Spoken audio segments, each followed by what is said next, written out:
काशीपुर के छोटे से गांव में एक आशीष नाम का लड़का रहता था। वो बहुत ही गरीब था। उसके पिता महेश एक कंपनी में मजदूरी का काम करते थे और जैसे तैसे अपने घर को चला रहे थे। वहीं दूसरी तरफ दिवाली का समय आ रहा था और आशीष अपने दोस्तों को बम पटाखे जलाता देख बहुत उदास बैठा था। उसका भी बम पटाखा जलाने में बहुत मन था, लेकिन उसके पिताजी के पास तो इतने पैसे ही नहीं थे कि वो उनके लिए खूब सारे बम पटाखे लेकर आ सकें। एक दिन की बात है जब आशीष अपने पिता महेश से कहता है, पिताजी मेरे सभी दोस्तों के पास बहुत सारे बम पटाखे, वो रोज रोज बम पटाखे जलाते। मेरा भी बहुत मन करता है कि मैं उनके साथ बम पटाखे जलाऊं। क्या आप मेरे लिए बम पटाखे नहीं ला सकते हो? बेटा, तू तो हमारे घर के सारे हालात जानता है ना। अरे हमारे घर में खाने के लिए तो कुछ है नहीं, ऊपर से थोड़ी मजदूरी करके थोड़ा पैसा कमा लेता हूँ, उसी से तो हमारा गुजारा हो पाता है। लेकिन मेरे पास तुझे देने के लिए केवल 100 रुपए हैं। ले, इन 100 रुपए में जितने बम पटाखे हैं ले आ। लाइए पिताजी, 100 रुपए मुझे दे दीजिए, इनसे तो मैं अपने लिए बम पटाखे खरीद लूंगा। महेश 100 रुपए आशीष को दे देता है। उसके बाद आशीष उन पैसों को लेकर बाजार में जाता है और एक दुकान पर जाकर दुकान वाले से सभी बम पटाखों के रेट पूछता है। दुकान वाला उससे कहता है, अरे बेटा, तुम तो सभी बम पटाखों के रेट ऐसे पूछ रहे हो जैसे कि सारी की सारी दुकान ही लेकर जाओगे। अंकल जी, मेरे पास सिर्फ 100 रुपए हैं, इसीलिए मैं आपके बम पटाखों का रेट पूछ रहा हूँ ताकि 100 के हिसाब से बम पटाखे खरीद सकूं। देखो बेटा, 100 में तो केवल ये एक रॉकेट ही आएगा। ये ले लो और ले जाओ इस रॉकेट को और दिवाली वाले दिन इसे जला लेना। बहुत ऊपर तक जाएगा ये रॉकेट, देखना। अच्छा, तो ये बात है।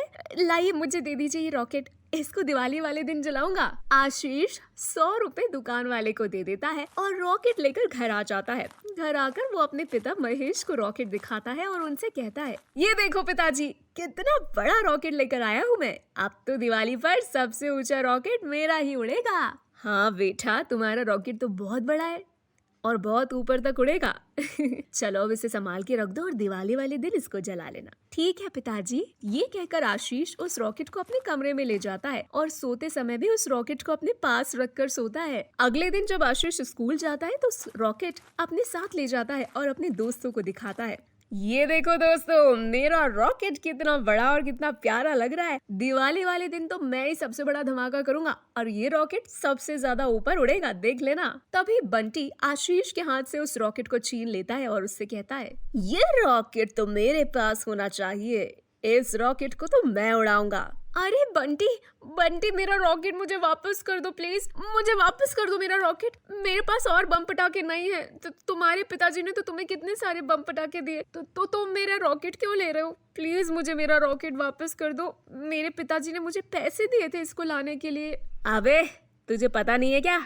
एक बार बंटी को कोई चीज पसंद आ गई तो वो चीज बंटी को ही जाती है। अब मेरे सामने से चल, हट जा जल्दी और मुझे जाने दे। ये कहकर बंटी आशीष का रॉकेट अपने साथ ले जाता है। तभी आशीष रोते हुए उससे कहता है, अरे बंटी, मेरा रॉकेट दे दो ना मेरा रॉकेट। बंटी, मेरे पापा ने बहुत ही मेहनत करके मुझे पैसे दिए थे, प्लीज दे दो मुझे मेरा रॉकेट वापस। लेकिन बंटी आशीष की एक बात भी नहीं सुनता और वो वहाँ से रॉकेट लेकर चला जाता है। उसके बाद आशीष पूरे रास्ते रोते रोते आता है। तभी रास्ते में एक ऋषि मुनि उसके पास से गुजर रहे होते हैं। जब वो आशीष को रोता हुआ देखते हैं तो वो उनसे पूछते हैं, क्या हुआ बेटा, तुम क्यों रो रहे हो? आशीष अपनी दोस्त बंटी की सारी बात ऋषि मुनि को बताता है और उसके बाद मेरा दोस्त बंटी मेरे रॉकेट को छीन कर ले गया।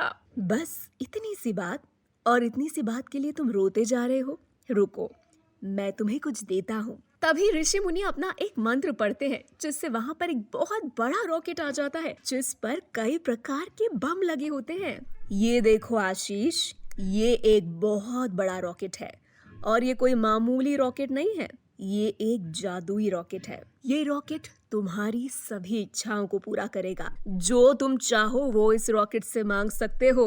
सच में? क्या ऐसा ही होगा? अगर मैं इस रॉकेट से ढेर सारे बम पटाखे मांगू तो क्या ये रॉकेट मुझे बम पटाखे भी देगा? आशीष के इतना बोलते ही उस रॉकेट से ढेर सारे बम पटाखे निकल कर आते हैं। ये देखो, जो तुमने कहा तुरंत बनकर बाहर आ गया। लेकिन बेटा, तुम्हें एक बात का अच्छे से ख्याल रखना होगा। ये रॉकेट केवल दुखी और परेशान लोगों की ही मदद करता है। अगर कोई इस रॉकेट को लालच में आकर इस्तेमाल करेगा तो ये रॉकेट उसका बहुत बुरा करेगा। ठीक है ऋषि मुनि जी, मैं आपकी बात अच्छे से समझ गया हूँ। आशीष उस रॉकेट को अपने साथ लेकर घर आता है और अपने पिता महेश को सारी बात बताता है। और उसके बाद उन्होंने मुझे यह रॉकेट दिया पिताजी। उसकी बात सुनकर महेश भी खुश हो जाता है। उसके बाद उन्हें जो भी चाहिए होता वो जादुई रॉकेट से मंगवा लेते। वहीं दूसरी तरफ दिवाली भी आ गई थी। आशीष ने रॉकेट की मदद से कई सारे पकवान, कई तरीके के बम पटाखे मंगवा लिए थे और वो अपनी दिवाली बहुत अच्छे से मना रहे थे। तभी बंटी अपने पिता सूरज के साथ आता है। देख महेश, मेरे बंटी को तेरे बेटे आशीष का रॉकेट बहुत पसंद आ गया, इसलिए मैं तुमसे तुम्हारा रॉकेट लेने आया हूँ। बताओ क्या कीमत लगाना चाहोगे इस रॉकेट की? तभी आशीष बंटी के पिता सूरज से कहता है, नहीं अंकल जी, अपना बड़ा वाला रॉकेट नहीं दूंगा। अगर आपको चाहिए तो वहाँ पर इतने सारे पटाखे रखे, कोई भी उठाकर ले जाइए। बेटा, अभी पिटारे से बाहर नहीं निकले हो तुम, जानते नहीं हो मुझे। अगर मेरा दिमाग खराब हो गया तो अभी के लिए तो तुम्हारी दिवाली निकाल दूंगा। अच्छा, ऐसी बात है, रुकिए मैं भी अभी आपको बताता हूँ। तभी आशीष जादुई रॉकेट को जला देता है। उसके बाद वो जादुई रॉकेट बंटी के पिता सूरज के पीछे लग जाता है और उनको लेकर हवा में उड़ जाता है। हवा में ले जाने के बाद उस रॉकेट में बम पटाखे फूटने लगते हैं, जिनसे वो नदी में गिर जाता है और बम पटाखे जलने की वजह से वो काला पीला हो जाता है और लंगड़ाते हुए नदी से बाहर निकलता है। गाँव के सभी लोग उसे देखकर उसका बहुत मजाक उड़ाते हैं। वहीं दूसरी तरफ रॉकेट वापस आशीष के पास आ जाता है और आशीष अपने पिता महेश के साथ खुशी खुशी दिवाली मनाता है।